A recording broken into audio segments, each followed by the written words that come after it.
Hey guys, welcome back to the Future News Network. Today I have some explosive coverage of stories you might have missed on arson, arsonists, billionaires, evil billionaires, and alcoholics.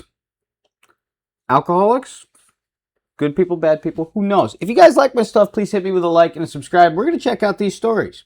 An extremely creepy story coming out of The Telegraph reads, a multimillionaire biohacker diagnosed with an incurable disease plans to clone himself and harvest the organs of the clone.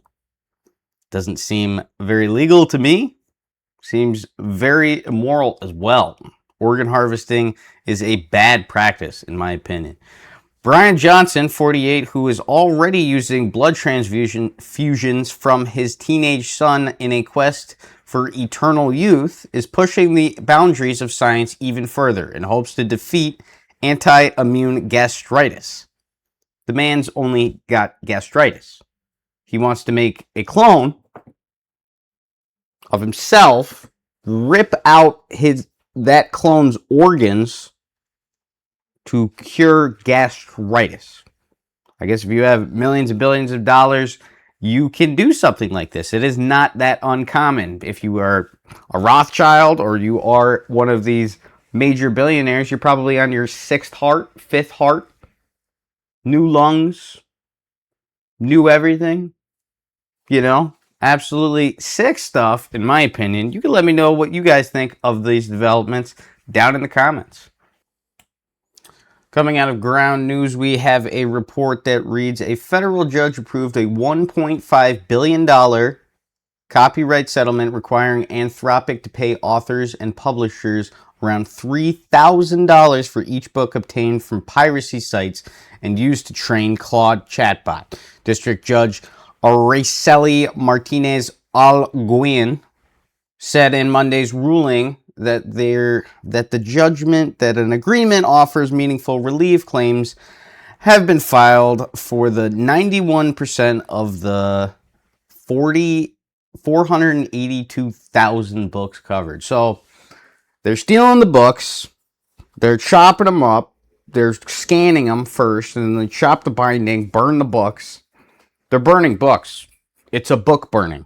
They're burning books, taking the knowledge, choosing whether they're going to even use it or not for their AI programs, and then they're eliminating. They're burning the books, and these aren't just like any old books or bad books. I mean, what's a bad book? I mean, you can let me know down in the comments what you think a bad book that should be burned is.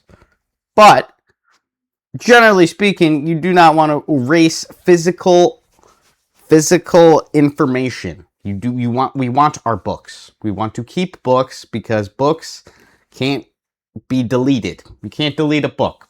I mean, you could throw it in a fire, but you can't delete it off the internet. You cannot shape narratives. If the book was written, it's already written, and that's that. So, I'm not a fan of it. You guys let me know what you think of the book destruction by Anthropic and other AI companies currently involved. While Elon Musk tries to blow up the moon with his rockets, China is trying to invent their own sun to produce energy.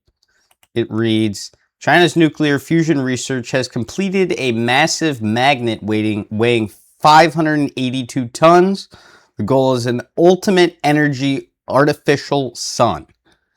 They plan to start their first power generation by 2030. What do you think? Should we allow China to make its own sun to power its country? Are you allowed to make your own sun? I don't know. I mean, we don't let people make bombs, nuclear bombs. Are you allowed to make a sun? A sun that could possibly blow up? I don't know. Let me know down in the comments. Do you like the new China sun? Coming out of Wasted, we have, after 12 years, man gives up looking for his $950 million Bitcoin hard drive. I don't know if you've heard of this story of this man, but it reads as follows. What followed was a 12-year campaign, Howell's narrowed search within the Doskway landfill, which holds more than 1.4 tons of waste in a zone containing roughly 100,000 tons of just bunch of garbage, absolutely piles of garbage, massive piles of garbage. The man has been looking for this hard drive for 12 years. It would make him a billionaire. He would have $1 billion if he found his hard drive with his Bitcoin that he threw out. But he's given up. So what's the message here? Give up on your dreams. Do not pursue them. They will fail. They are insurmountable. You should not try at all. In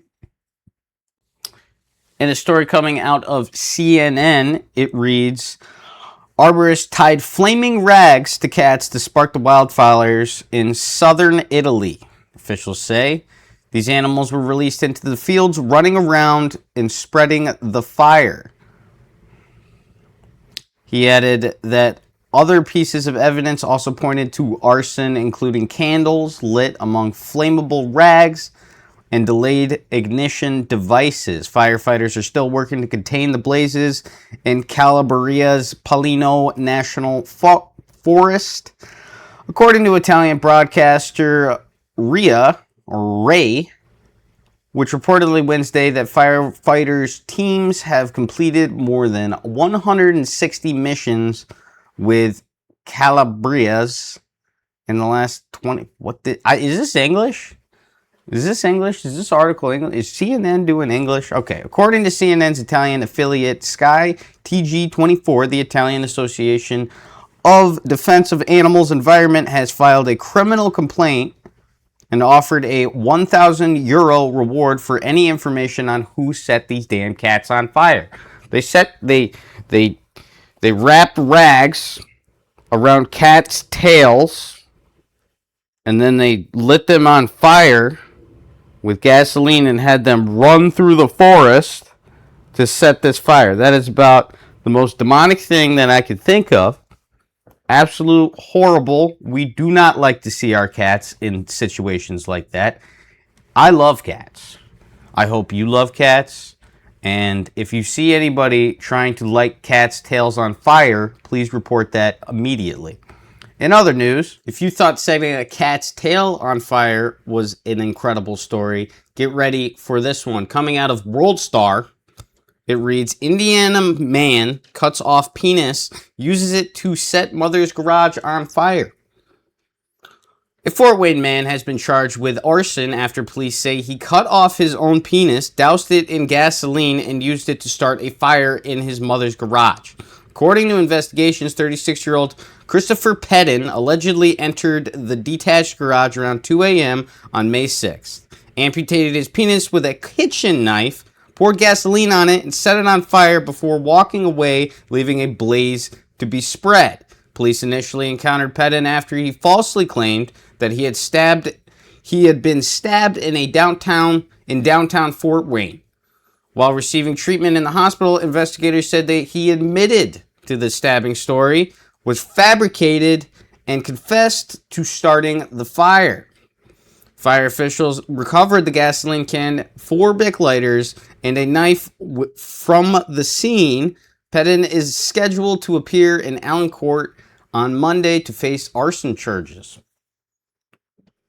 We're setting cats' tails on fire. We're setting cocks on fire. This is awful news.